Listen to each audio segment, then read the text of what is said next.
Still rolling. I'm doing this, and I don't care what my path is, and if that person's path is easier, it's irrelevant. I am going, and even if I ran into so many dead ends and brick walls, that just like, man, nothing is working out for me. Yeah. Okay, let's look at this picture from a different angle and see if we can find a crack of light and try to dig into that little area and try to break through. That's the end of the podcast, guys. We're done. I am not in the business of second guessing myself anymore. Yeah. I am at 10,000 hours of reading scripts, doing auditions, on-set experience, all these things wrapped into one in this pursuit of this occupation, this sense of purpose. Why judge myself now or second guess like this might not work out? And even if it doesn't, I don't care. And that's where the beauty really is I don't give a shit. I am doing this because I want to, and I don't care about anyone else's permission. And I think the other thing too about doing this job or this pursuit is you got to have some patience, you know? And I definitely have some pretty good patience. Guys, today's guest, this guy has been on a bunch of different projects. He's been doing it for a while. I've actually known him, found out today, longer than I actually thought I'd known him. Super, super, super, super amazing, sweet guy. One of the kindest people, also one of the most humblest people, because after like doing a bunch of research on him, I was like, oh, damn, I had no idea. Like this guy has been just crushing it. And he's crushing it now. Today's guest, actor, writer, producer, Ryan Vincent, known for roles in Blonde, Stumptown, Game Shakers, and he also has a project called Lodestar that has hit the festival circuit. He's killing it in the vertical world right now. Dude, this guy, I'm telling you, amazing individual, none other than Ryan Vincent. Ryan Vincent. Thank you. Dude. Wow, thank you. Clap it up. I'm going to applaud that intro. I don't know if that'll happen again for me. That was I swear, dude, special. When I was writing the intro, I was like, should I list all the projects? We're going to be here for like a while. It's so interesting now, like as these years have gone by in this pursuit, they've just been slowly stacking up. And I'm like, oh, this is a pretty decent resume right here. And even now, like listening to you just say that, this is literally how you are. You're just like, oh, it's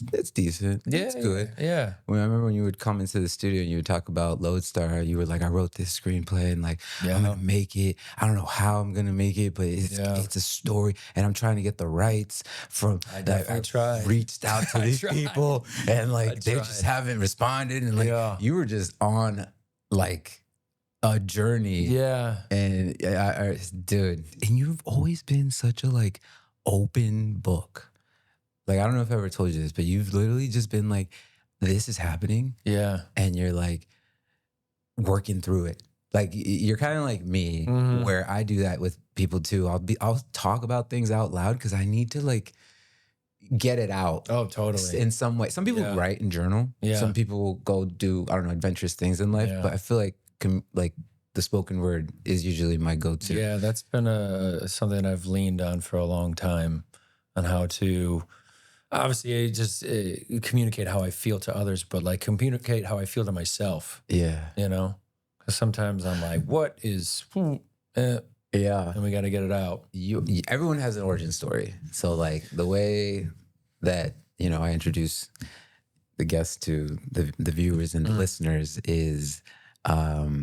with a segment called like the origin story. How the hell did I get here? Right. Okay. How the hell did I get here?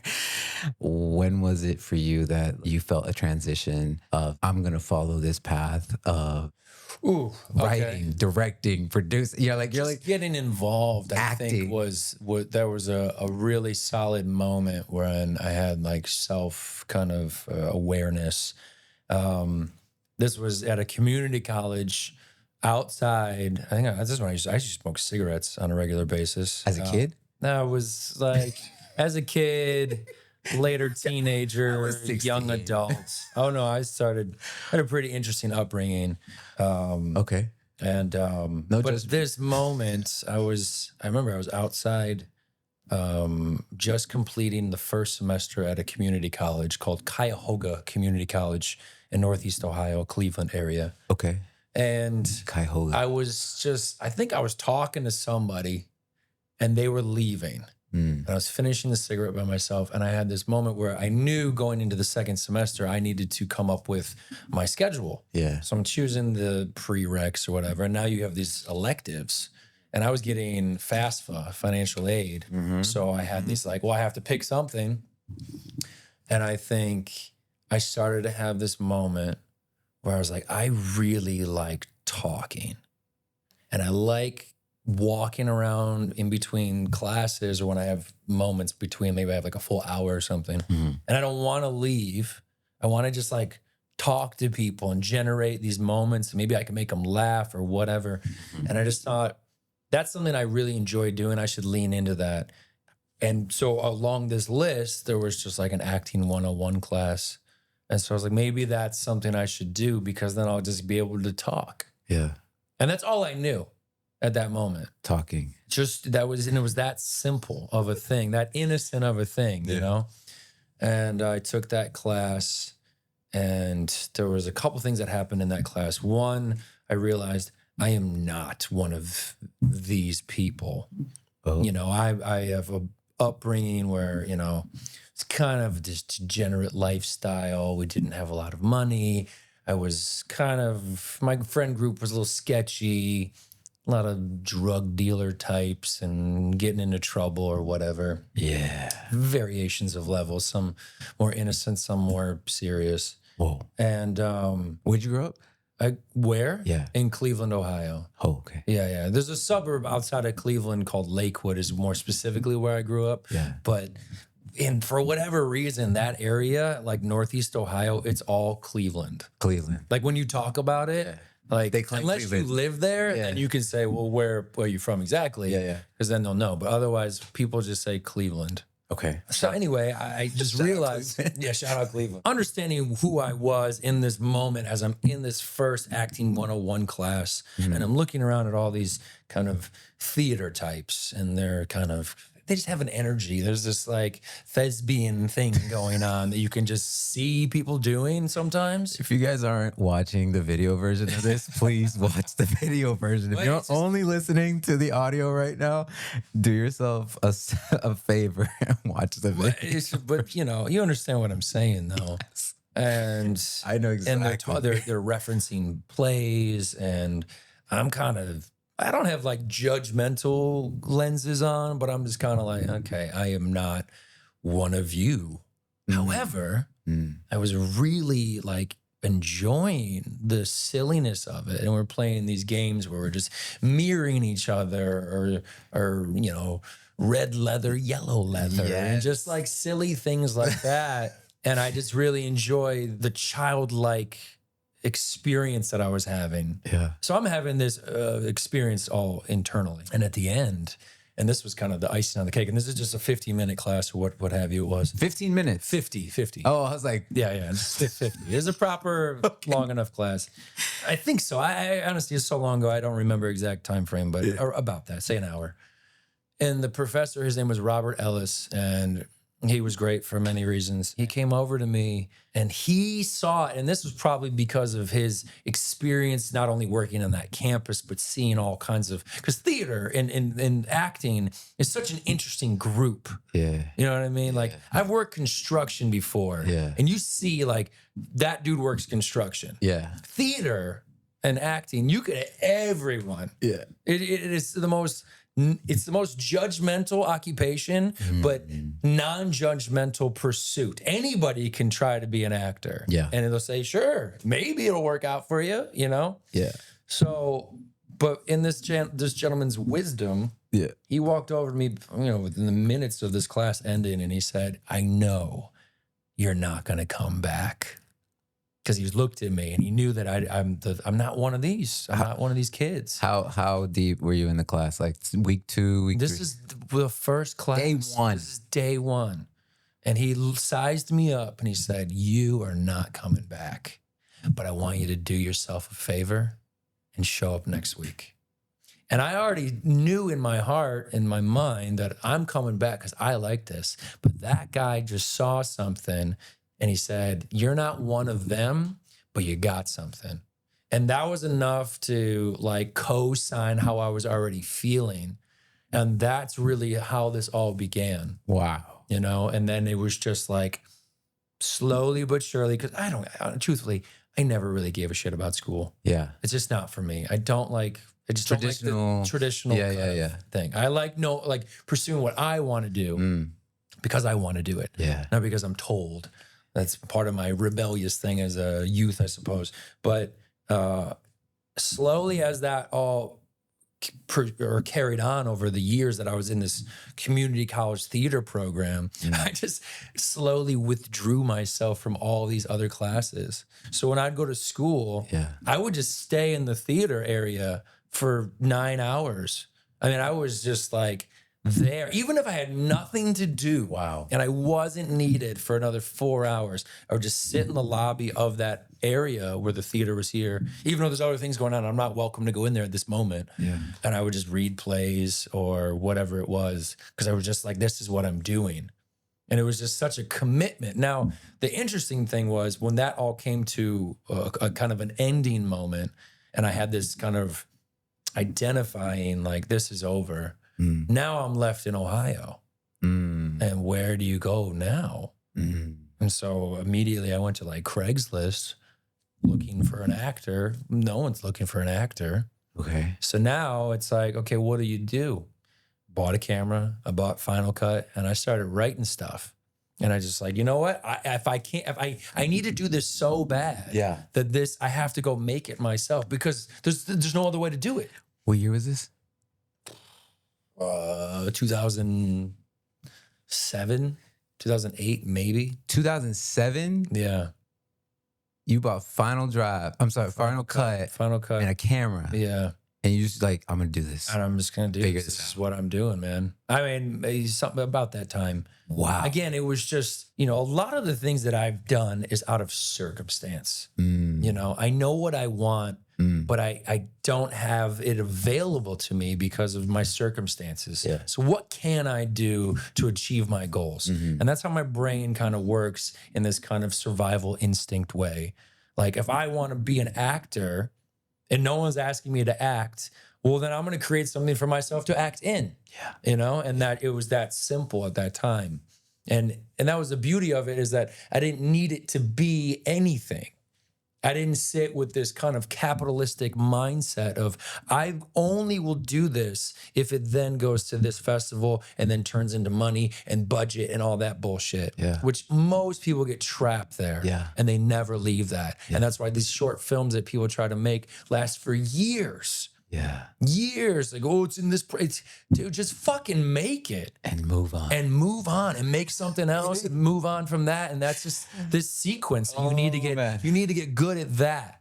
And once you're good at that, then those other things will start to manifest as they will.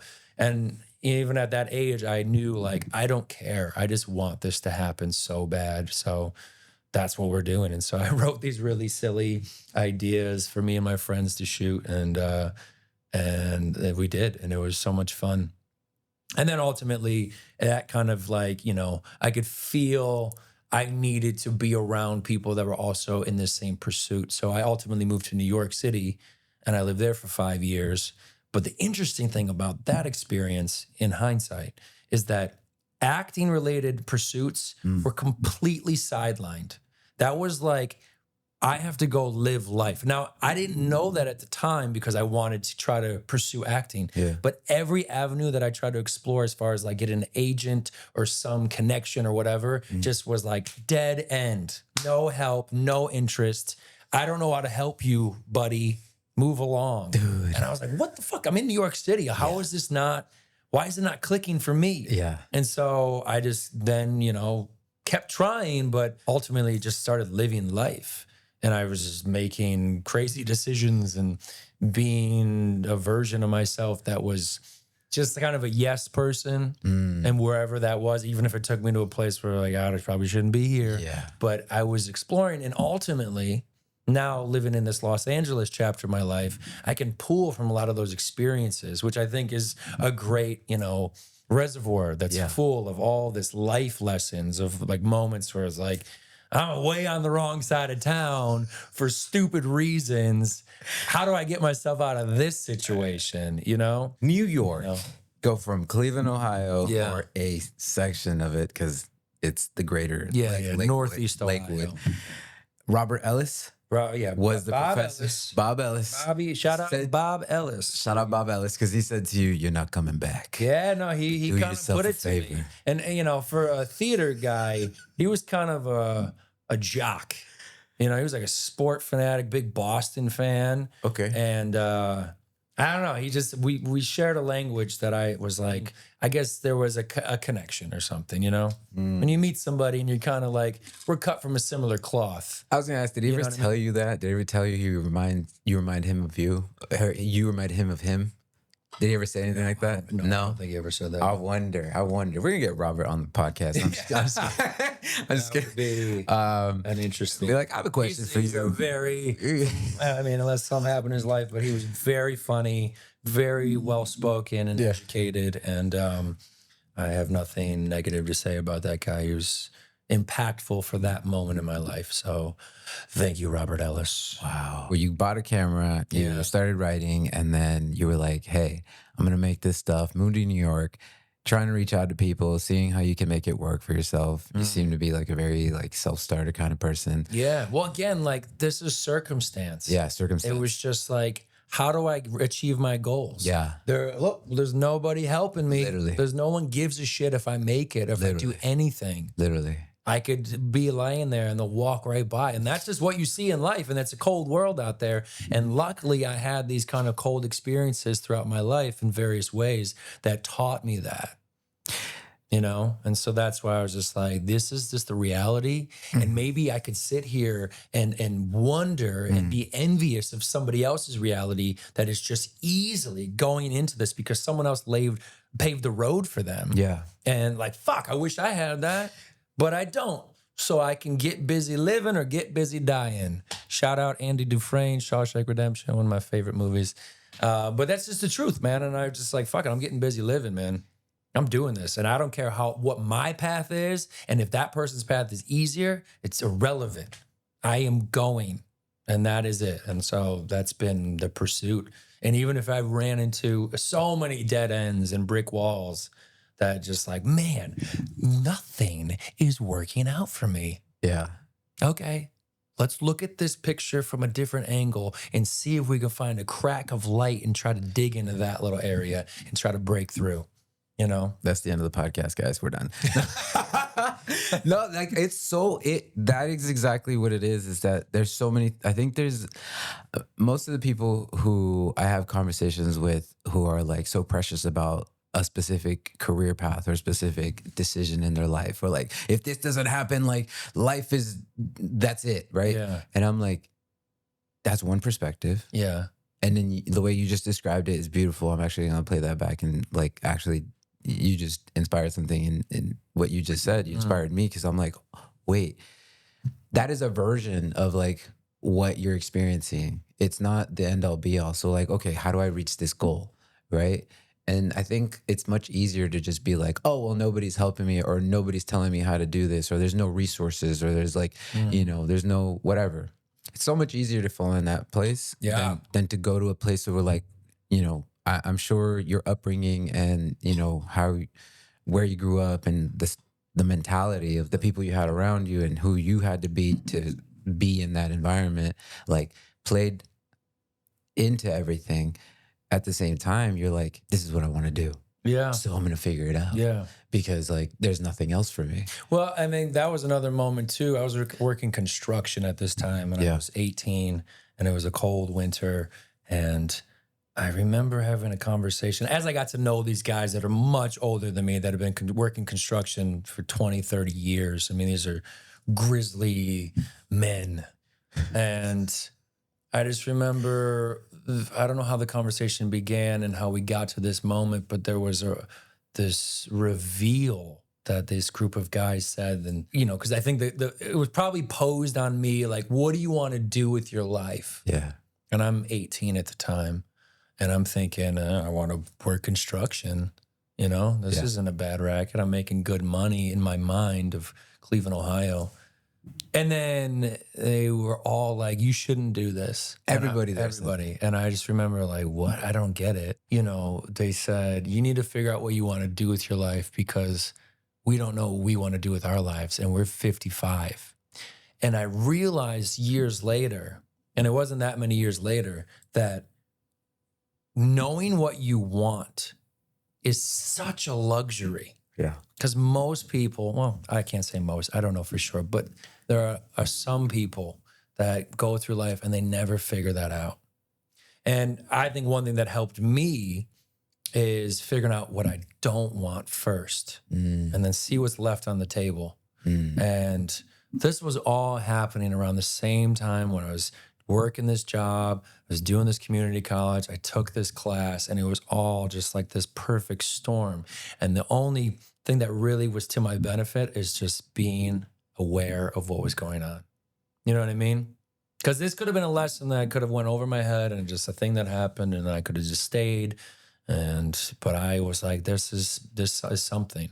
You picked it up. What they were, you picked up what they were putting down. And that's something that I've always been really aware of is people that are older and have been through more. You don't necessarily have to be age older, but just this wisdom. Yeah. That's something that I'm like, you're giving me secrets and hints on how to go through this patch of years, whatever, that you've already went through. Yeah. And obviously we don't have mirroring each other's lives, but I'm just saying like, I'm going to listen to that. You know, you're giving me some cheat codes over the next, you know, if someone's 55 years old and I'm 35, you know, I'm going to listen to some things that they've been through. Yeah. And at certain checkpoints, like I'm going to, you know, and also the other thing that I've really been so fortunate is that I've seen people, and I won't name anyone because that's not appropriate, but whose lives I don't want. And I see parallels with what I'm doing at this moment. Let's say, not this moment right now, but let's say 20 years ago. Yeah. I'm at this moment and I'm like, that dude is 10 years older than me. Yeah. And we're both kind of living a similar life right now. If I continue down this path, I will be him. I don't want to be that guy. So I'm going to have to change some stuff now to prevent that 10-year stretch of time where I end up like him. So now I'm over here because I changed some things. And so I learned that power of just this like compound interest of effort. You know what I mean? Just little changes over a long period of time will make you into a completely new destination. You will arrive somewhere else. So that was another thing too. I was like, I can see that future. I don't want to be that. So I'm going to start changing now. And then all of a sudden I'm in another place, which is really why I left Ohio and ultimately got to New York City, you know? Compound. Yeah, man. Changes. It's over a long period of time. And that's really what change is. Wow. You know what I mean? See, but you see it. You're like, okay, I don't want that. And you start with what you don't want or what you... not interested in that, and then just make changes and shifts. Yeah. So I'm wondering like how that led you to make a project like Lodestar. Right. Because I'm telling you, you would come in and you would just be like, I got this story and I want to make it and I wrote it and and you're just so passionate about trying to make this thing real. Well, I think there was a moment where like, now I've entered into this space, especially when I moved to Los Angeles, like this is what I'm doing. There is nothing else. I will survive and I'll take odd jobs or restaurant jobs or whatever I have to do to make sure the lights are still on so I can continue to pursue this. And I've also made up my mind too that there is nothing else. There's no backup plan. I'm not going to go to med school or something else. And, you know, that's just not for me. And so in that mind of like, I want to do this. I think I'm talented at this and I want to be able to show it. What can I do that doesn't involve somebody giving me permission to be on their camera? You know what I mean? So again, circumstance. Mm-hmm. These are my circumstances right now. Okay, I got to make something because, you can look at history of, people that break into Hollywood. A lot of them did their own thing first. And that's how they got the attention. You can look at many directors. They wrote something, they won whatever, they got in, and now you know their name. Yep. But otherwise, if they didn't do that first thing, they would be nowhere. Yeah. You know what I mean? Because they're not the luck of nepotism or something like that. And, no, nothing against that, but but it's these things that are very obviously have gone on. And so you can see that. Yeah. And so I'm in this mind state of, I got to make something because I got to put my mark on something. What am I good at? And it started with something so simple. There was this song called Musta Got Lost that is performed by the Jay Giles Band. And Jay Giles is actually the lead guitarist. The frontman was Peter Wolf, which some people might not know that. And there's this song, Musta Got Lost, that had this prologue to it that was recorded. Now, I guess the backstory of this band is that they were very famous in the 69 to 71 for their live performances. Their records didn't really sell, but they sold out live performances because they were known as like this high energy, explosive thing that you got to see live. Okay. And so Peter Wolf would have these it's kind of like a rap, but also like scat. And he would just be like sunglasses and smoking a cigarette, maybe a joint. And he would just say these crazy things. And he had this really raspy voice with kind of this Boston twang to it. And so in one of the recordings of this live album for the song Musta Got Lost, they would play this prologue. Hold on, this song is a little introduction to it. Ain't supposed to be sad, or you might feel that way. It's a song about desperation. Every now and then we get desperate. And it would go on from there. And now, rewinding the clock, when being in Cleveland when I was a kid, going to my mom's art school that she was at the time, it was kind of a long drive. Cleveland had 98.5 WMMS, Cleveland's classic rock, home of the buzzard. And their logo was a big buzzard, like a bird or whatever. And they would play this song. Yeah. And so I knew it, this like whole little prologue to the actual song where he's just doing this rap. And so now I'm in this moment in time where I'm thinking of stuff, and it just like came back into my life, whether I heard it on like a radio station or it came up in a playlist. I don't remember exactly how. And I started doing it. But now I'm not a kid anymore. And my voice has gotten a little more raspy, I suppose. And I was like, oh, I kind of sound like that. And bro, as soon as I had that little moment of like identifying this comparison, I was like, this is it. And so for 2 years, I would practice that and like work on learning about this guy's life, who was ultimately very reclusive. Peter Wolf did not want a lot of attention, so it's kind of hard to find information. He had a relationship with Faye Dunaway in 75, and she wrote a memoir. So I actually had to read her memoir to find out about their relationship, which was kind of an interesting kind of adjacent way to learn about somebody through their ex-lover, Right? I mean, that can only be... This is a one-sided story. Right, exactly. No. You can only take so much. She meant it in a loving way. Yeah, she did. Well, she did. She said some really nice things. So, so I ultimately just... and this is the crazy story about Mammoth Film Festival, which the project is called Lodestar, and it ultimately went to Mammoth Film Festival, and I won First Time Filmmaker Award. You played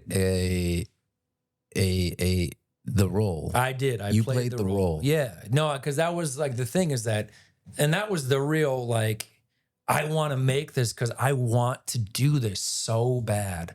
I want to grow the facial hair and put on this performance because one, I love that kind of performing power. I'm not a singer, I'm not a musician, but I like that I don't know, man, being on a live stage and like doing this kind of showing freedom and you know, it's very liberating. Yeah, I You saw the know? stills like Oh, from bro, the I film, was in it. and I was like, Yeah. "Who is this? Yeah. This guy is a superstar, like a rock star." Like Yeah. you were, I'm like, Oh man, I swear, and I saw. that's one of the best memories I've ever created for myself. And one of them, I'll carry that for the rest of my life. So, you know, I'll get to that. So I write the script, Yeah. and now we're going through this whole moment of getting the rights, because this is a real person with a real band and real music that's been used in a lot of famous shit.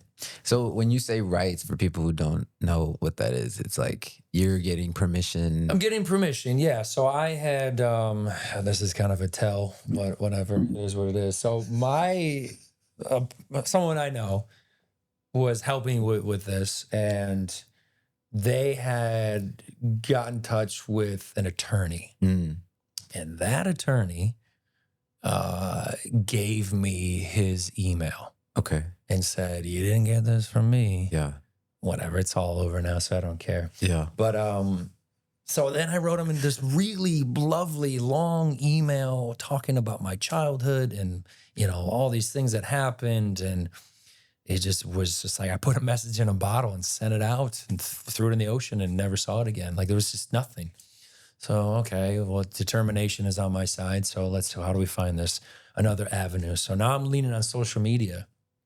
So he's got an Instagram, he's got like a fan account. I don't know. I'm writing all of them. Yeah. And I'm not copy and pasting, but I'm, you know, trying to like basically saying the same shit that I said in the email.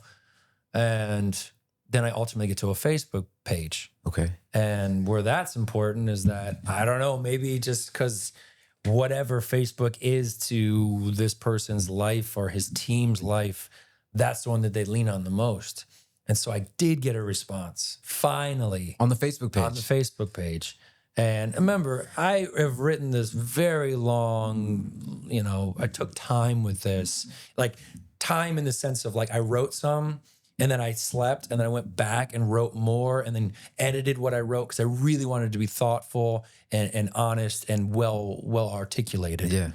And I get a response and it was, "How did you get this email?" Or whatever, because now they're revealing that they did receive the email, even though they didn't respond to it. Yeah, and I was like, "Oh shit," because I know how I got the email, but I'm not supposed to say. And so I just leaned on like, "Hey, you know, it's just the internet is so crazy. I really just looked it up and I was able to find it. I really didn't mean to be intrusive or cross any boundaries. There is no money to be made on this. This is purely a fan that wants to make something very thoughtful. And I just want to have your permission, and I would love your input on this script and what I'm planning on doing." And then I got this message back. And again, I don't think it was from Peter Wolf. I think it might have been someone on his behalf. It didn't say. But it said, "You have no permission to use anything likeness-wise, music-wise, zero." And I just was like, wow. Now, keep in mind at this moment in time, I've already found funding for this project based on it being or like this kind of a biopic of Peter Wolf that I'm going to play. And it wasn't a huge sum of money, but, you know, it was somebody's money that they gave me to make this. So now I'm like, fuck, what the hell am I going to do? Yeah. I mean, I'm up shit creek right now. Yeah. And you do it or you don't. You do it or you don't. So it's like, I don't want to get the position to be sued. Right. You know, and again, I'm making a short film for a film festival. What are the chances this guy is really going to go out his way to sue me? And now I'm looking up like the Pam and Tommy series just came out. Yeah. And I was reading about, did they get permission? No, they didn't. So now I'm starting to feel a little bit better about it. And then some other things that have happened throughout, you know, when they do kind of biopics on people. Yeah. And they don't get their permission. And so I'm seeing all this stuff and I'm feeling like, okay, probably not going to get sued. However, the person that brought the email to me in the first, like connected me to the attorney, they were like, but if you do get sued, then the person that gave you the money, who is now the producer on this, they're going to get sued. And that person has a lot to lose. So can you live with that? Oh. And that's where I couldn't jeopardize this other person's kindness of giving me this money. Yeah. So I had to go back and say, what am I going to do different now so I prevent all that from happening? So what I ultimately came up with was I can make a project that's heavily influenced by someone, change all the names. I'd hired a band to make music for me, which was such a miracle. Like new, original music. Just original riffs and just a really talented drummer, a really talented guitar player. And I was just like, this is what we're doing. But where I knew where I wasn't going to fall short was what I was bringing to the table. Yeah. My preparation was every bit of 2 years, where I even rented a theater in Hollywood. And I went with my then girlfriend and I had her record me do it so I can audition myself to make sure that I could even perform like this guy. I mean, I was really, really putting myself through these kind of stages that you would go through if you were being hired to be in someone else's movie. Yeah. You know, screen test and that whole 100%. Thing. I'm going to do it to myself. Wow. And on my own dime, because I want to make sure I can do this before I go and, you know, so I know I'm locked in. So now where this all culminates is now we are downtown in what's called the Hungarian Cultural Center, which is basically what it's called, but it's like a big studio and it's got all these little rooms and whatever that you could rent out to, you know, do a photo shoot or whatever. Okay. And inside there, they do have a stage, which I ultimately used for this project, for this performance. And so we get there. We have about 30 extras that are going to be our fans for the 10 real live extras. Yeah. And then I have the band. Now, here's where it got really interesting is that they're not actors. Okay. They are a band and they're real musicians. And what I didn't realize until that moment, this is all like the day we were shooting. This is production day. I did not meet them before that because it just wasn't a part of the budget, you know? I didn't have that luxury. And what I realized is that they don't give a shit about me being an actor. You know what I mean? They're like performers. This is what they do for a living. So they're like, they don't know me. They're not my friends.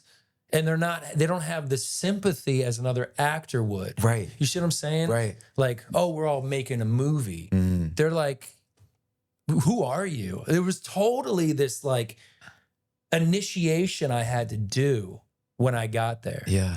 They were definitely harder than like, I'm hired a guy who's an actor who's going to pretend to play the drums. That would have been different.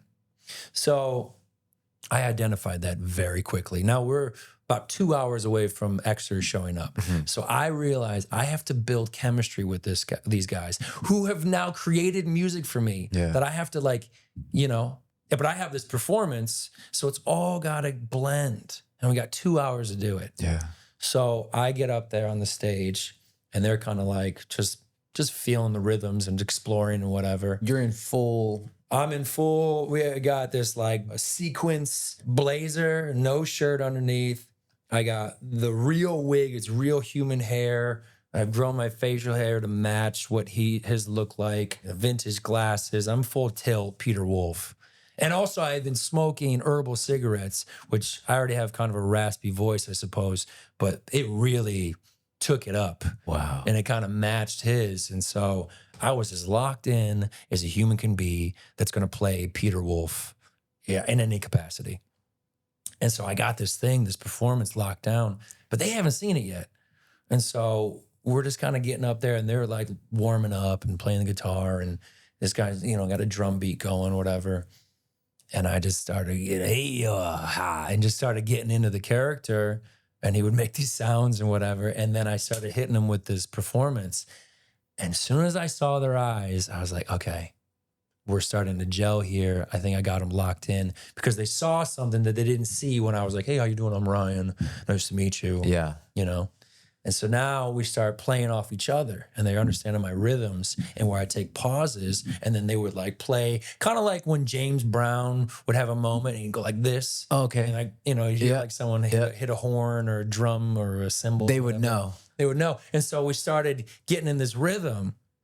So now is where it gets beautiful. I mean, this couldn't have gone better in my imagination. I don't think I could have fantasized that this moment would have been what it was. And I'm so lucky that my preparation allowed me to experience the way that I did. And by saying that, I mean, we've invited the extras in.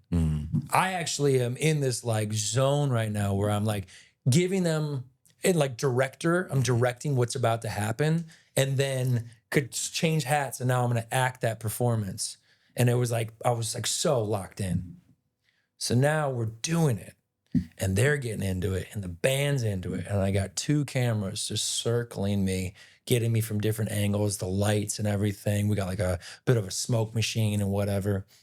And I was so prepped that I swear I was able to be like removed from myself and watch myself do this performance for these people who obviously, like, I've hired them as day players, as this background, but I know that they're really feeling it because what we're doing is like a real performance. It's very real right now. And I just have the luxury of 2 cameras capturing all of it. Wow. Instead of like, make sure you act this way and you behave this way and now perform for me. It wasn't that. I was pretty much the only one that was like doing this thing, and everyone else was just because they didn't give a shit. Yeah. They don't. This is my thing, and that was something that I realized too was making someone care as much as you care is almost an impossibility. But if you can inspire someone to let go and have a good time, then that's almost as good. And I think that's what happened in that moment. And I was just so present, even though I'm like on fire, just ripping these lines into this microphone and belting things out. And I mean, it was such a magical experience. And so leaving that day, I mean, I don't know if I've been so rewarded by this occupation, this industry, as much as that is when you make your own stuff, you know? When you really have had something that you worked on, and it's just like, it's like a piece of you. You know what I mean? And it's just I'm so lucky that I can go back and I can watch it. You know what I mean? Sometimes you don't get that. Where I've done plays before. Yeah. And I mean, the plays are powerful. Anybody who's an actor who's never done a play, do yourself a service and go to a play to 20 people or whatever it is and give them something honest, because at the end, they will reward you. They will stand up and they will say, wow. Yeah. And that feeling right there is just like, talk about adrenaline. Yeah. Talk about just pure electricity running through your veins.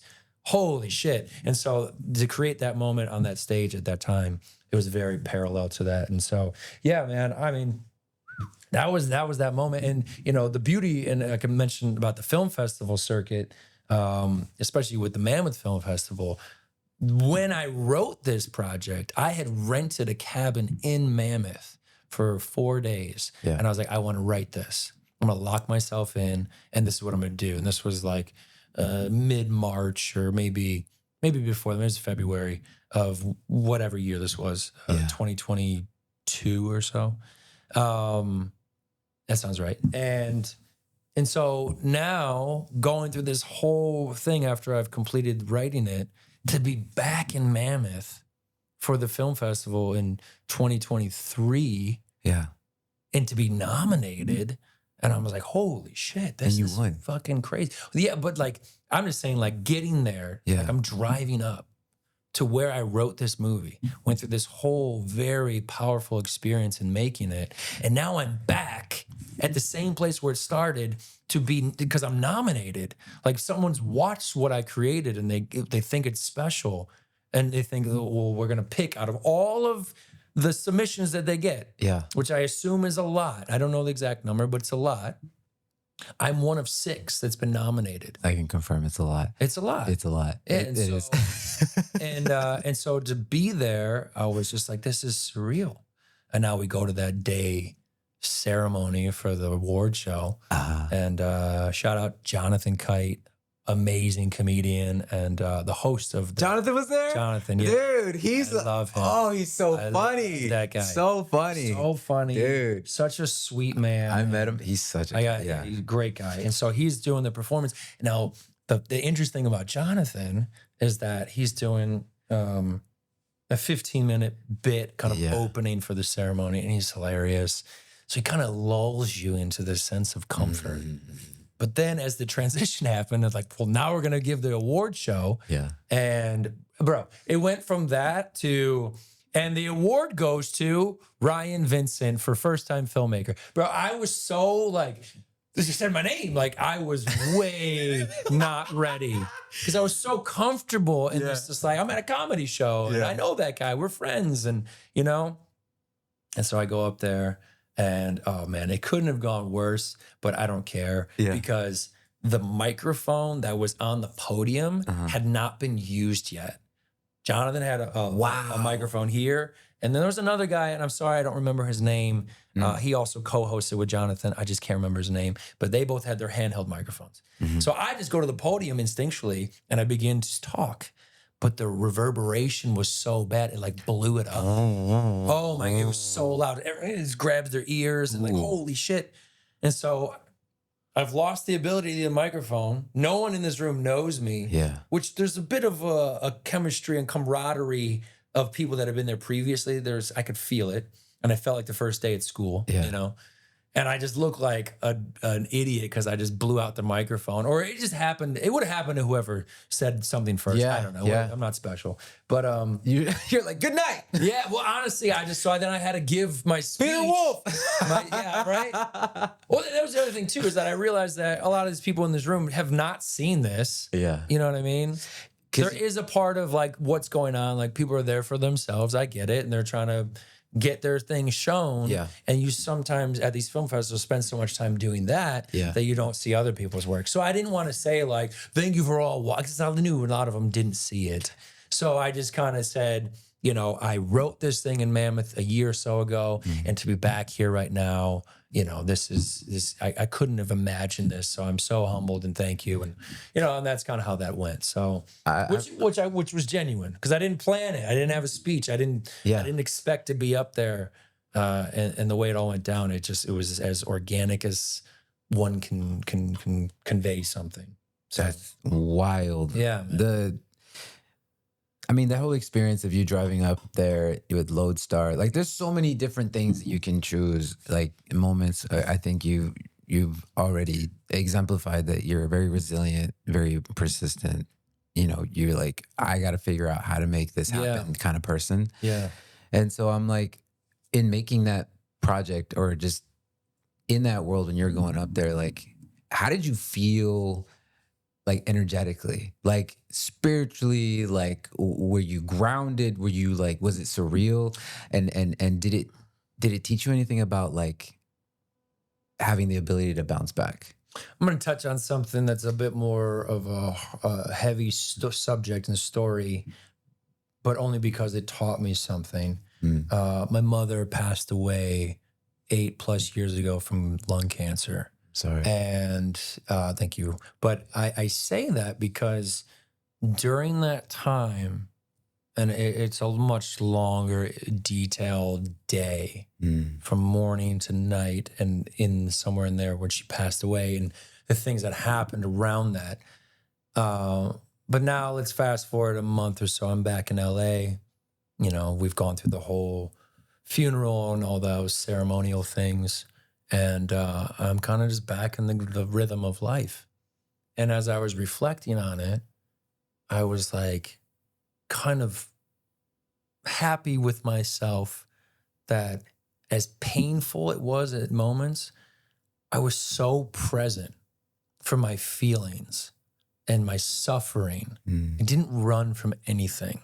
And I didn't judge how I felt. And I didn't look at anybody else and judge how they felt and what they were going through. It was so just like accepting of just how this is. And I thought, wow, what a gift that I was able to really experience all that. So now at this film festival and other aspects and other things I've gone in my life, driving up there, I just was present. There was no expectations of what this should be or how I should behave. I'm just here. I'm just a guy that's here now, and just kind of whatever happens, I'm not going to focus on the outcome. I'm going to focus on just being there. Man, You know? that is so key, even in doing things like this, like a podcast or Yeah. like an interview or anything. Like when you're locked in, Yeah. yeah, I'm just gonna be here. Yeah. Whatever else is happening, like whatever. Yeah. Well, I think that's It's so special. well, it's special, and it's also like it's the best thing you could possibly do is show up to any moment and be there. Yeah. Because nowadays, I mean, come on, it's so easy to be somewhere else while you're Distracted. in whatever room. Yeah. Like, there's so much stuff to distract you. Not only just like physical things, your phone or whatever, but just your mind. You could just be thinking about what was or what could be or whatever the hell it is. And just to turn the volume down on all that and just to be here. You know what I mean? Let me ask you, is that something that like you learned along in your journey? Like the action of being present? Or was it acting that taught you? Like how did you? I don't know if it was like if acting it's practice? so much. I mean, there's definitely role models that I have in the acting world, and I try to listen to their life experience. I think education is very important. I think you should read about, styles of acting and all that. But I think you should definitely pay attention to life and what's going on. And I think the common denominator with the people that I would, put in the category as role models is they all have lives that are rich. Yeah. And I mean rich in the sense of like, they've been in love and then they've been devastated, and they go through all that stuff and they can speak on it and they can articulate on a very thorough level because they were present for it. Yeah. And so if I'm going to take anything from those people or other people in my life that have nothing to do with acting, that's something that I'm like, that's special right there. That's something that you don't want to miss. You know what I mean? Because life just keeps going. It's not going to slow down for anybody. And if you're just not there for some of these things, then you'll never will be. And it's just a gone. You don't get a second chance. So I just think, that's the best possible gift I can give myself and other people that come into my space or I go into their space. And I mean that in this moment right now, or standing next to somebody at the line at the checkout at the grocery store. You know what I mean? Just be there, I get coffee every morning. Yeah. And I always ask, like, how you doing? I give that girl that knows me, that knows my order, that I don't even have to order. She just knows what I'm going to get. Yeah. I always just like, we always have this little, and it's small talk, whatever. But like, I'm present for her in that moment because it's nice. Yeah. It means something. And because I'm sure there's a bunch of other people that probably come in and they're looking at their phone or whatever distraction, and they kind of just spit out an order, and she's just like, this vessel to then make coffee. And so little things like that, man, I just think that's important. But there's also people that like come into your life or who have been in your life who are influential or have some sort of like a presence. You call them, you text them, you FaceTime them, and you're like, life's good now that I had a conversation with this person or talked to this person. I see what you're saying, yeah. I'm wondering if there's people like that in your life or who have come into your life who you're like, this is somebody who has been like almost a life scene partner to you. I will say immediately, my acting manager, his name's Alan Osborne, over the past 9 years, we have been like trauma bonded through this pursuit, this very swampy, mosquito-infested jungle that we've been trying to get through, and getting stuck in swamps and poison ivy and just whatever awful thing could happen has. Yeah. And so I look at our relationship, and it is unbelievably unique and special, and we can talk to each other, and we can convey our frustrations, and we can share our happiness, and I think that's a very it's a relationship on a higher level, because sometimes relationships, they have boundaries. There's certain temperaments you have to be in to keep this relationship going, or to arrive to a moment to talk. It's kind of like This person only sees a version of me, and that relationship, we can be genuinely who we are at any given moment, and there is this immunity where it's okay. And I think that one it's unbelievably. I'm so lucky that I have that. This is your agent. He's my manager technically, but yeah, sure. This is one and the same.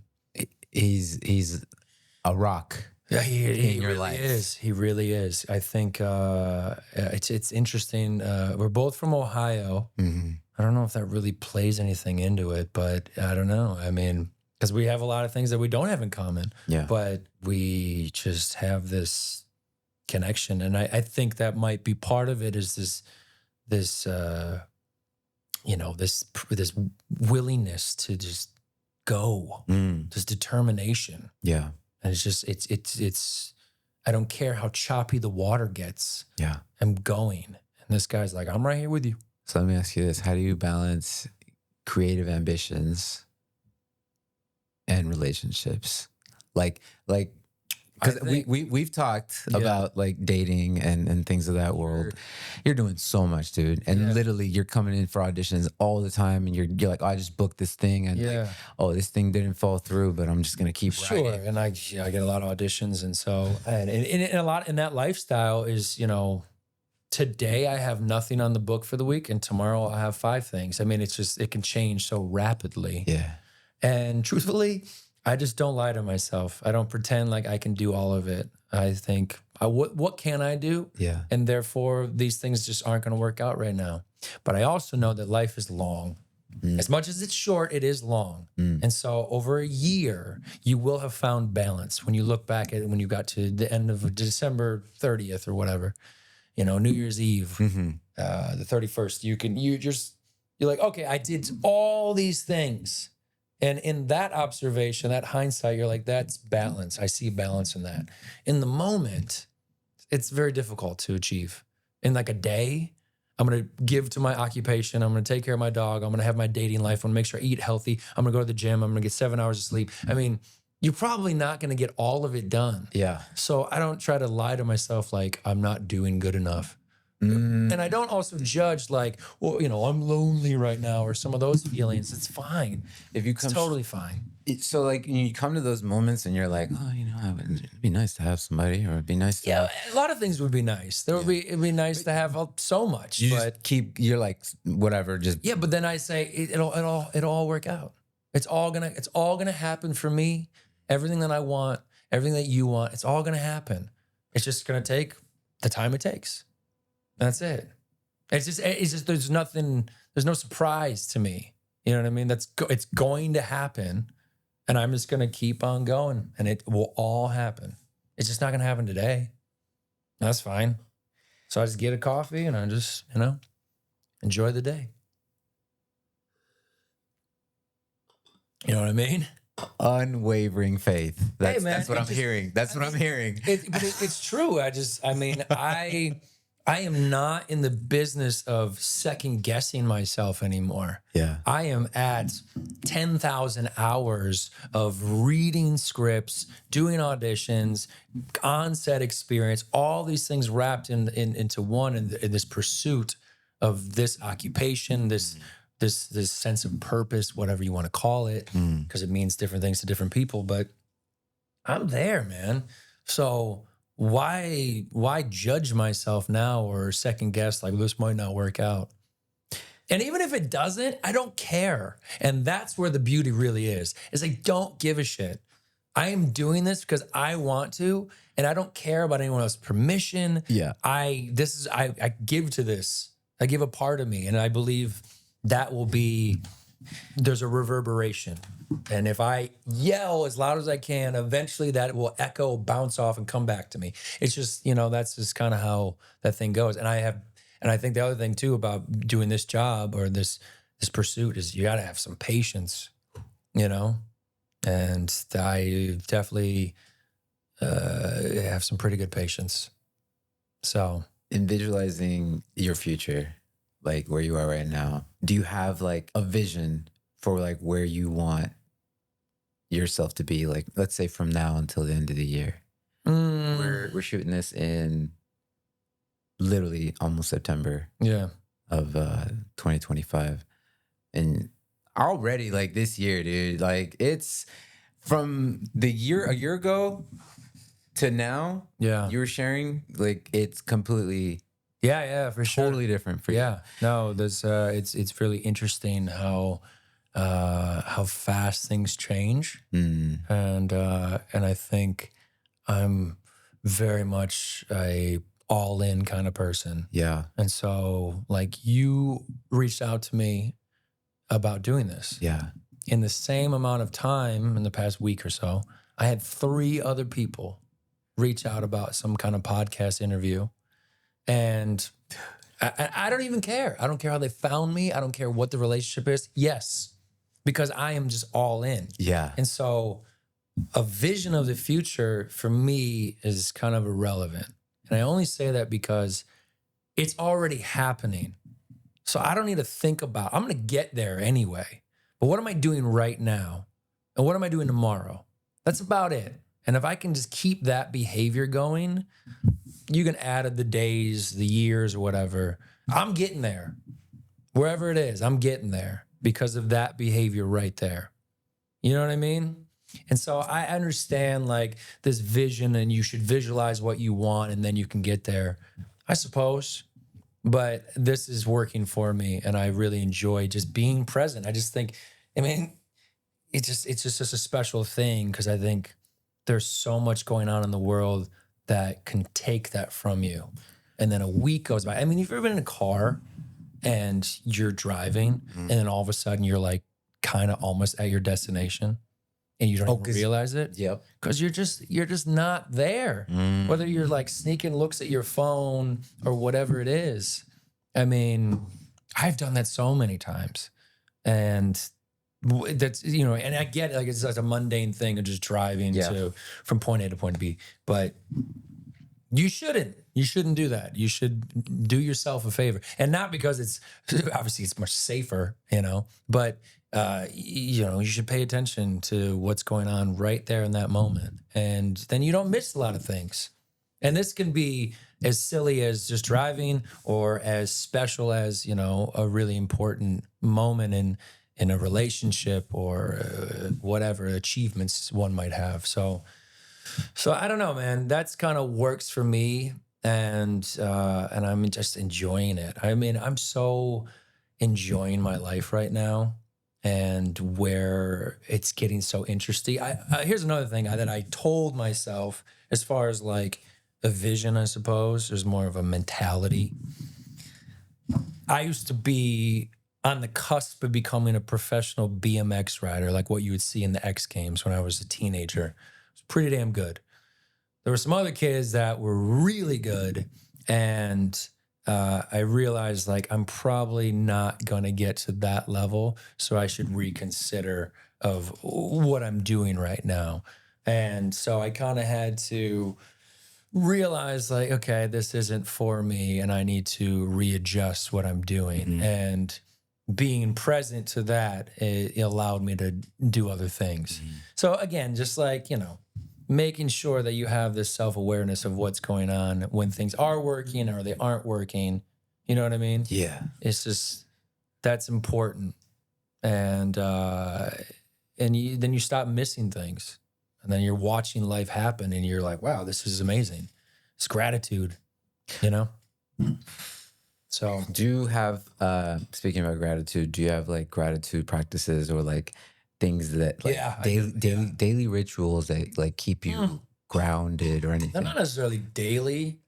But I do have this, I don't even want to call it a practice. It's just a thing that I'm compelled to do out loud, usually in my apartment, sometimes in the car, even when I'm walking my dog. Well, that's less, that's more rare, but I'll start talking out loud to the universe, the higher powers, to deceased loved ones, all combined in this group. And I just start going over everything I'm grateful for. And where this is kind of silly, but I think this is important, is I go over everything. Here's an example. I was doing it in the car one day, and I was noticing my depth of field and my vision. I had my hand in front of my face, and there was a billboard about 100 feet away. And I was going from my hand to the billboard and back and forth. And I was noticing how fast my eyes can transition to focus just like that. I was like, this is a fucking miracle that my eyes can do this. That I have these eyes that can just shift like that. Yes. Holy shit. And just taking time to observe something so like every single day, everybody just using their eyes, don't even think about it. But I'm just acknowledging and having so much gratitude for that. Yeah. I think when you have these bigger moments in your life, you're just like, you're overwhelmed with gratitude. How could you not be? Because those ones are so obvious.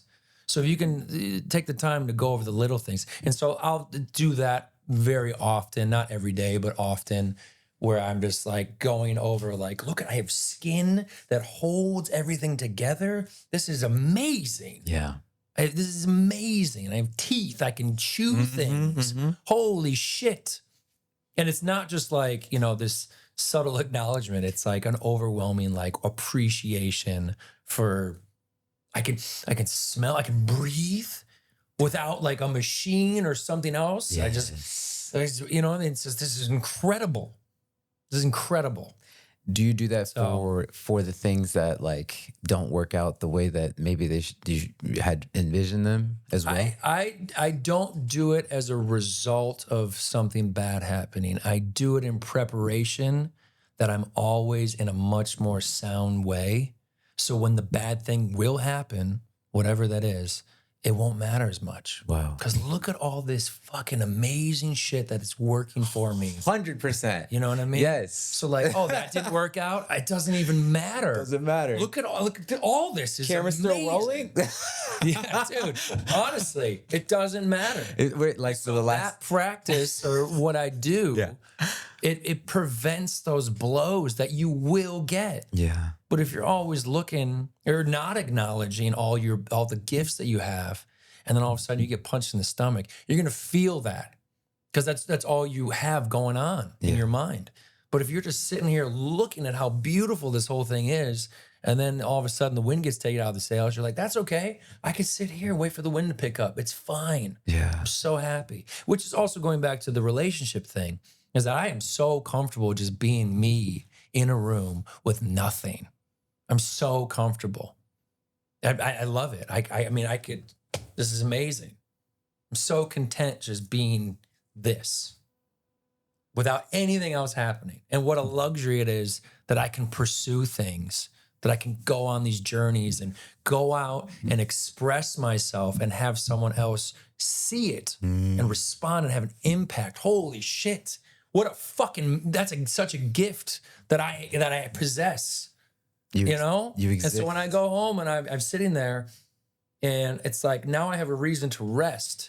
So I can rest this special thing I have, so I can have the energy to go do it again. You know what I mean? Like I definitely acknowledge all these things. So as far as a practice goes, that's something that I do regularly. So yeah, man. I mean, again, this is such an interesting journey, and I think it's not for the faint of heart. You definitely have to do your homework. You have to be clever. I'll tell you a story that I find it's so funny because of how it worked out. So this goes back. They announced that they're going to do the Marilyn Monroe movie for Netflix called Blonde with Ana de Armas. Yeah. And this is obviously Marilyn Monroe story adjacent. It's a fictionalized version of Marilyn Monroe's life, which is very important. I think a lot of people may have misunderstood that. and they took it very literal, and which is why the movie had mixed reviews. But now they're auditioning a role that is an Errol Flynn type. It's supposed to be an actor that was kind of a jobbing actor of that era, and they're playing young Marilyn Monroe, who's Norma Jean Baker. They got this amazing young actress to perform that role, and they get this. They're trying to create this moment where she lived in the house that she grew up in Hollywood, on Gower and whatever. And we actually shot there, and so there's like a meltdown moment with the mother, and then young Norma Jean runs over to the neighbors, and they were dubbed Aunt Jess and Uncle Clive, even though there's no relation. So anyway, so now they're going through casting in this moment, way pre-production, and they're looking for this Errol Flynn type Uncle Clive character. I get this audition on like a Tuesday. It's Wednesday that we have to go in for the audition. So one day or less, and it's improv. No lines, just improv. Now, my first impulse is, I'm pretty clever. I could improv this shit. I kind of look like Errol Flynn. I could just put on an ascot and a thing, and I'll shave, and I just have this mustache. I can pull this off, and it might go well. And then right after I had that thought, I thought, you idiot, do not fall for your own trap of easy comfort. What can you do when they're not asking for anything but just make shit up improv? What can you do where you are special? And so, very simple, it's based on a novel. So I went on whatever app, and I bought the book, and I read it that night, knowing I had to do this at 10 a.m. the next morning. And I think it was like chapter 2 or 3. It was early on in the book. There is a whole chapter dedicated to Aunt Jess and Uncle Clive. So I looked at that chapter as if it was a script, because there was all these, like, in quotes, Uncle Clive says this while he's teaching her piano lessons or whatever. So where it got interesting is I go to the audition. I'm in full dress, prepped and everything. I've even doing a kind of a transatlantic accent at the time, yeah, she, and that kind of a thing. And it's not so, I didn't want to be so stereotypical, so I was very subtle with it. So now we're getting to the scene with this casting director who's already seen however many guys. And so she, and nothing against her, but she was just kind of like going through the motions of, here's the next guy, okay. And so she's just winging it because it's an improv audition. And where she was leading the scene, but what she was doing, pretending to be young Norma Jean, was not where I wanted the scene to go, knowing what I know now. So I just started forcing these lines in that were from the book. And I was just, she was saying something about like, I don't want to go to school. And I'm like, young Norma Jean, you need to listen. We need to do your piano lessons. 1, 2, 3. Remember Norma Jean?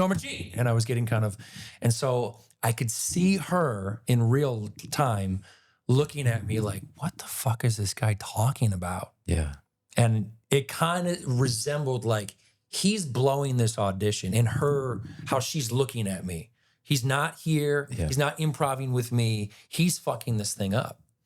And so we kind of come to an end and she stops recording. She's like, that was interesting.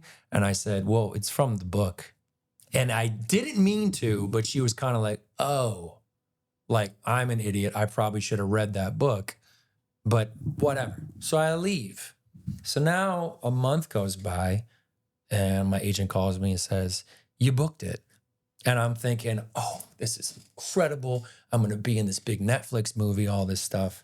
And then there was a couple other things that are kind of irrelevant to the story as far as prepping just to go. But now we're on set. And this is where the story comes full circle, is that we're on set in the morning, the clothes were so authentic.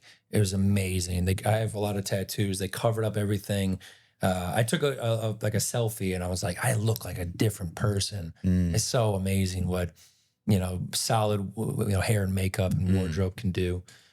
And they shuttled me to the set, which was Marilyn Monroe's childhood home over on Gower in Hollywood. And I'm there, and Andrew Dominic is the director. Andrew Dominic is kind of known. His big movie was in 2000. He did a movie called Chopper with Eric Bana, and that kind of put him on the map as far as I understand. And he had a good relationship with Brad Pitt and doing Plan B production things. So he did Tale of Jesse James and Killing Him Softly. So he's a heavy hitter, definitely. And so I'm on set, and I see him, and I'm on the way that the home is set up. There's like a back door, and it goes down this hallway, and it kind of cuts, but you can kind of see the front of the house from the back of the house. And I see him coming, and I'm thinking, okay, I'm about to meet Andrew Dominic. And he comes up to me, and the very first thing he says was, "You're the guy who read the book."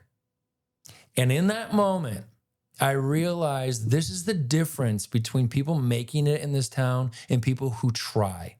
Is you cannot just trust your first impulses, because everybody has those fucking impulses. If I just showed up to that audition and just said, here's me improving, my improv is better than the other guys. Maybe, but maybe not. But I took the time to read the book and think outside of my first impulse, because most people just have that. They think they're creative, and that's it. But I did this thing, this extra effort that I feel very confident in saying none of the other guys that came in that day did that. And that's why I booked that role. And the crazy thing about all that effort is that in that movie, I don't have any lines. So just to get on the set and be this character, Uncle Clive, who does not speak, that's what I had to go through, you know, and that's how I had to be. And so that's just an example of, you know, you have to look at this as like, it's a very creative business, but it is a business. And so you have to toe the line wherever you need to and put on the hat that you need to at any given time. But having, you know, the awareness of when and how. So anyway, I thought that was a wild moment, because I was like, man, I can't believe how this all like full circle came to be. That story, there's so much to it. I'm like, to break it down, but like, it sounds like you unlocked a different level of just life in doing this. So I'm wondering, like, if like a young creator, young actor is watching this who is aspiring to be an actor or someone in show business, if you were face to face with them and they were like, I've seen you and like I've listened to your, you know, this entire podcast, like what would you tell them? Like advice, or what would you tell them? I would first probably say, forget about quick results. Detach yourself from that mindset. I think most people like that. Like, I'm hungry, I want the food. You know what I mean? And you get the food. It's very quick. And so that's just a very everyday thing. So you do that every single day in various, very kind of realistic ways. I'm thirsty, I drink the water or whatever. Yeah. That just becomes your behavior. And so I do the work, I want the money, I want the reward. I want it this week, so then I can go out and show it off, or whatever your motives are. So I think, forget that shit. You're going to do so much that's going to mean nothing. It's going to be completely for free. And if you don't like that, then you probably shouldn't even do it, because you're only on this earth for a certain period of time. I don't know. Hopefully it's a long time, but you know what I mean? Time is valuable. And so what do you want to do with that? And so you got to be really committed to this. So I think that's a huge thing, that you have to have self-awareness first of what you're willing to put yourself through.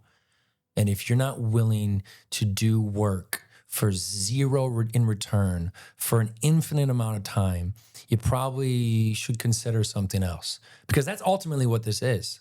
I mean, I'm happy with where I am right now, but it's taken a lot just to get here. And there was times that I would book something and then almost 2 years go by and nothing. And I'm auditioning regularly and zero, like so much zero. It's like, will spin your head. And so you definitely have to adapt to that. What I'd also say, and I think this is, unfortunately, it seems so forgotten, is do your homework. Learn as much as you can.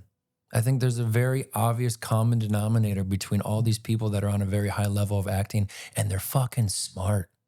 They are educated people. They can talk about it for hours in infinite directions, and they can reference things. I mean, it's not random, you know? Mm-hmm. And the ones that can't do that probably don't. They probably won't make it, because I think once you get to that level, there's just, it's like this initiation, you know? But you want people to see you. And so you have to do the work. You can luck into things for sure. Yes. But there's going to be a time where they're going to ask, someone's going to see, and they're going to say, who are you really? You're in this room with me, and you look a certain way, or whatever that reason is that you're in that room.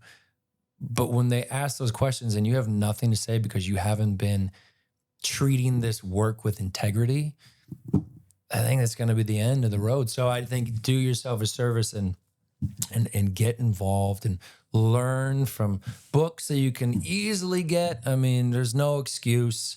You can watch infinite interviews with actors that are current from different generations. One that I love is Orson Welles. I could go on about Orson Welles, but just pick one. Yeah. And that's the thing. There's no wrong answer. Yeah. You can get involved in any way that you see fit.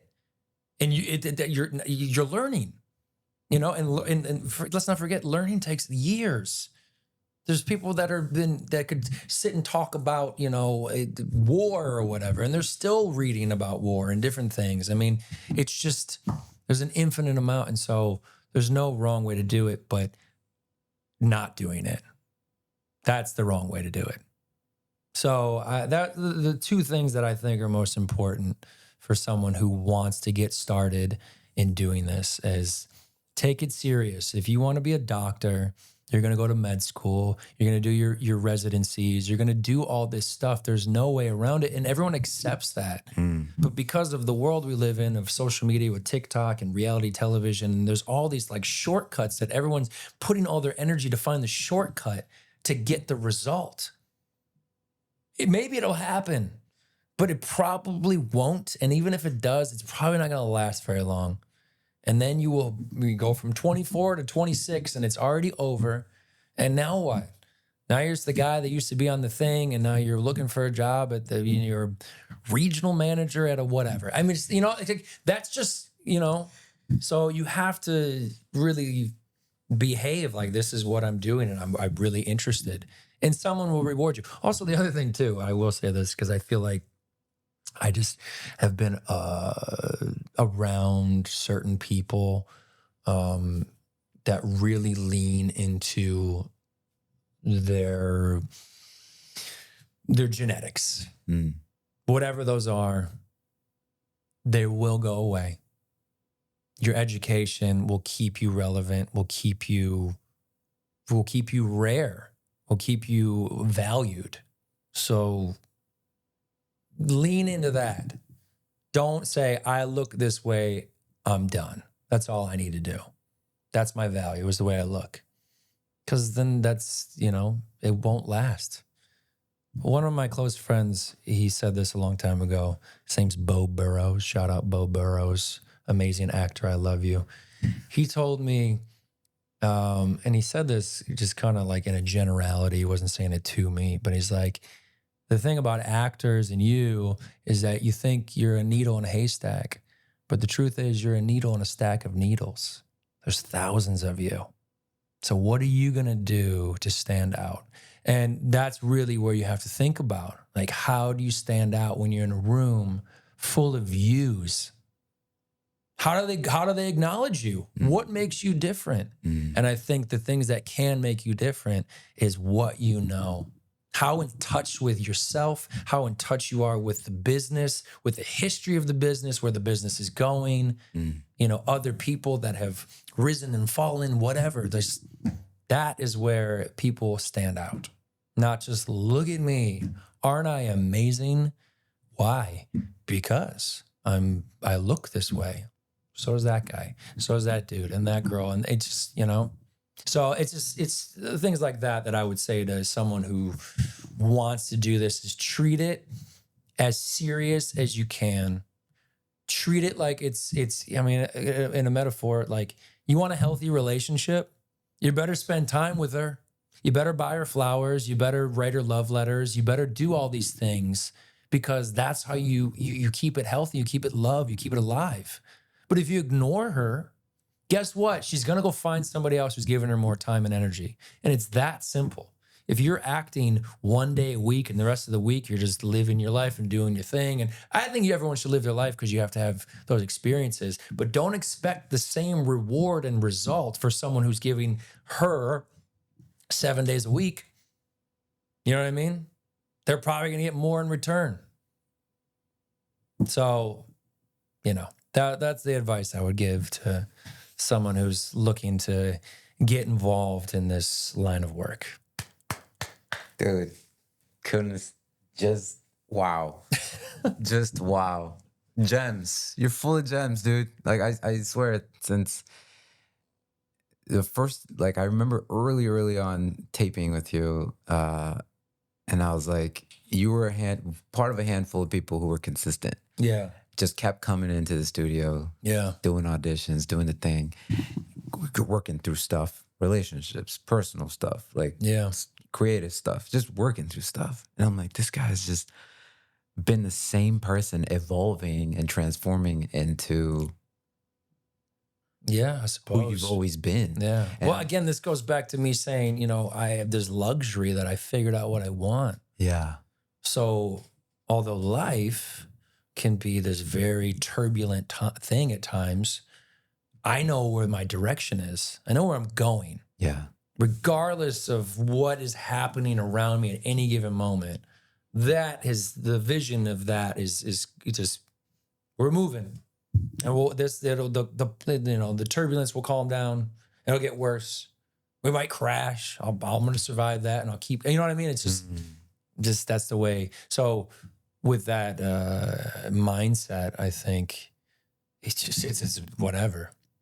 We all go through these things, and it's just whether or not you succumb to what is going on in your life. Because there's terrible things that are happening to everybody on different levels. And I've had my fair share, and I'm not going to compare it to somebody else's, which is better or worse. It's just, just keep your eyes where you want to go. And eventually, with patience and persistence, you will get there.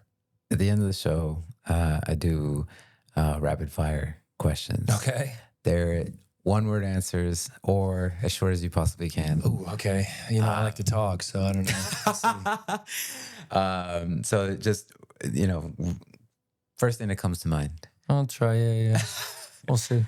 So, first movie you loved? Shawshank Redemption. Dream director to work with?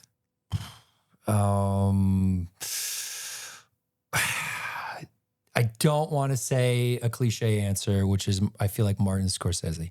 However, The Departed is like one of my favorite movies that has ever been made. It's so good. There's no false notes. So yeah, I would love to be a part of one of his. Also, Paul Thomas Anderson, genius, wild genius. So one of those two guys would be. That would be, I don't know what wow. Yeah, that's my answer. Favorite role you've played so far? It's got to be Peter Wolf or Peter Wolf adjacent. I didn't get the right. So the character name I created was Alan Retsky. So that was my favorite role that I've been able to really embody so far. Coffee order? I get a latte with macadamia milk every single day, every morning. And last question, song for the opening credits of your life? Whoa. Probably Everything in Its Right Place by Radiohead. And if you haven't heard that song, go listen to it. It's powerful. Ryan. Wow. I was planning on like, all right, this is going to be like, but your stories are just like, I was like, how can I not let like people see you like in your Eunice, right? Yeah. There was so many moments where I was like, all right, like this is so good. Oh, holy smokes. This guy has so much insight. Yeah. And then also just developed so many things that work for you. Yeah, yeah, yeah. And you know yourself so well where you're just like, how can you not like want to just listen to everything you're saying? Because Well, I appreciate that, man. And I thank you so much for having me on this. This is, dude, you know, something that I you. think is incredibly special and meaningful. And I think that alone is good enough reason to do anything, right? Like as a friend, I tell you this, like you have so many things about you that are phenomenal that I've seen over the years that I've known you, and literally wish you everything good in life. I know you're already like, I'm gonna get it no matter no, what. for sure. But like genuinely, you've always been a genuine person. You know, the way that you carry yourself whenever I see you, consistent. You're just that guy. Well, I appreciate you saying that. That's very, very sweet. And yeah, no, I sincerely, it means a lot.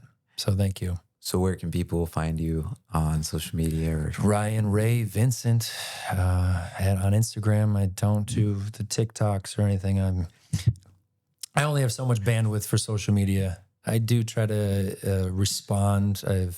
When people reach out to have some sense of some bit of a dialogue, but you know, I have so much going on. So, and I'm pursuing even more. You know, so but yeah, social Instagram is the one I will use. I will participate. And if someone one day asks you through email for the rights to tell your story, are you going to respond? I would say, how did you get this email? No, of course. I think I would be unbelievably flattered and humbled to arrive at a moment in my life that someone else is so inspired that they want to put on my shoes metaphorically and walk my life and perform it. I mean, I let's do it. Send it to me when it's done. I want to see, you know, I think it's amazing. I would be, yes. The answer is yes. Dude, you're a rock star. You're a legend. Literally, thank you. Yeah, man. No, thank you for having me. So I appreciate it. There you have it. Ryan Ray Vincent. Guys, be sure to follow us on the YouTube channel, social media. All the links will be in the notes. Thank you so much for listening. And hopefully you learned something about yourself today. And may it help you in your journey and in life. Peace and love.